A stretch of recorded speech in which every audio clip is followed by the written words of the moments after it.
Moving on to some good news now. Good news coming in for home buyers in Karnataka. Karnataka has become the first state to draft rules for the real estate regulator.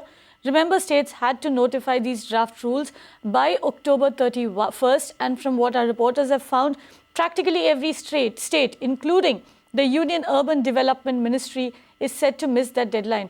But Karnataka seems to have inched closer. To get us details of what home buyers in the state stand to get, I'm joined by Aishwarya Paliwal. Aishwarya, what is it that Karnataka RERA, what is the promise that it holds out to buyers?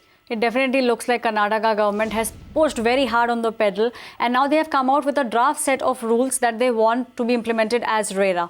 Now this draft has been uploaded onto the official website, and an official gazetted notification will also be released seeking public comments on these draft rules. Now let me start by telling you that the ongoing projects of the developers which will come under RERA, all the developers will have to upload on the website the exact status of the current projects, and they'll have to give a timeline as to when they are looking at giving all these projects that have already started.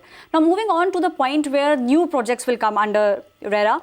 Now the developer will have to give an audited balance sheet of the promoter of the project, which will have all the financial information. Also, income tax returns of the promoter will have to be uploaded of the last 3 years onto this website.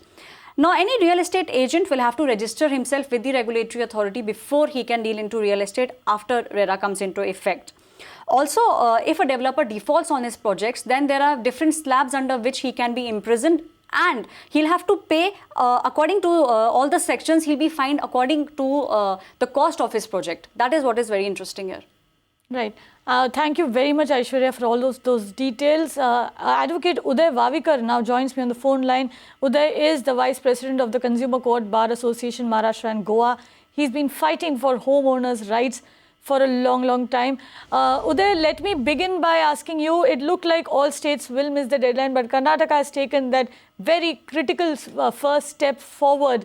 Now, one thing that bothered all of us who've been, speaking about RERA is what will happen to ongoing projects. Karnataka seems to have set the precedent in a way by saying that developers in ongoing projects will have to make a full and complete disclosure, and they will have to register these projects with the regulator. Good move there. What would you say? Absolutely. I must really say that this is heartening that one state has really come forward into a right direction. We were insisting while recommending RERA authorities, because I was one of the recommendation committee for parliamentarians in Mumbai. I was saying that even the developers must be registered like stock exchange, and they must be monitored also, and they must be accredited also. That was not done, but two good things have been done really. One is the ongoing projects have been brought into the net of the RERA, and they'll have to now disclose what is the condition of the project, what are the assets of the project, and then in view of the fact that they are registered under RERA, the RERA conditions will be applicable to them. That is number one. Of course, it is not very clear whether the 70% of the funds ought to have been maintained for that project under an escrow account or not. That we'll have to see whether this term will be applicable to this ongoing project. That is one question which once we read the entire policy and clarify the implementation will come. Second good thing, I must congratulate, and it's a victory of the home buyers in Karnataka, and also the government should be really applauded for, is that the real estate agents have been bought under the net of registration. Because real estate agents, brokers, were fly-by-rate operators, there was no accountability. They could really sell the projects which were only dream sellers. So therefore now, this is something where they will have to be really accountable. They will be registered. There will be action on them. They can be blacklisted. I want to ask you, Uday, I want to interrupt you here. You brought in the issue of real estate agents, and that's why I'm bringing up this question. Now, one very pertinent point that the draft makes is the fact that real estate agents will be registered only for a period of 5 years, after which they will have to renew their registration. How significant is that?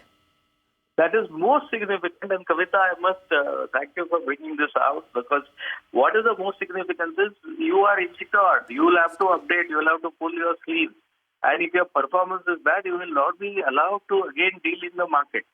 So this, and there can be renewable terms for them.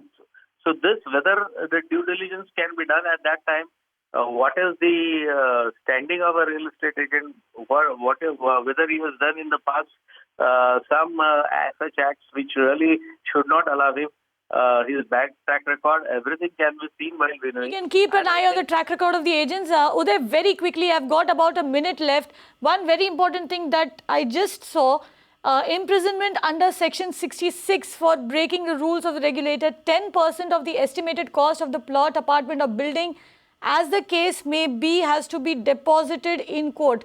Now, what it goes on to say is that on payment of the sum of money, any person in custody in connection with the offence shall be set at liberty. Does this dilute the rules of the regulator as envisaged by the centre, or is it giving more teeth to the regulator? Question is, it can be seen both ways. It will be a deterrent, definitely deterrent, because 8% of the project cost will be quite a lot. But then, this is not correct, because if you have indulged into a criminal offence, if you have indulged into an offence which is really amounting to fraud, or which is amounting to really misappropriation of funds and amounting to putting all the home buyers. Right. Thank you very much, Uday, for joining us there. Of course, this could be a deterrent, but it would have been better if it could have been compounded into a criminal offence. That would have ensured that nobody tampers with home buyers' rights over there. In any case, Karnataka is the first of the mark. They have come out with the RERA rules. The rules will be notified on Wednesday, is what we hear. You can watch live TV on our website mpnow.in. Find us on Facebook at facebook.com/magicbricksnow. And don't forget to click the like button. You can also follow us on Twitter at magicbricksnow. To stay updated with all our programming, hit the subscribe button on our YouTube channel by logging on to youtube.com/magicbricksnow.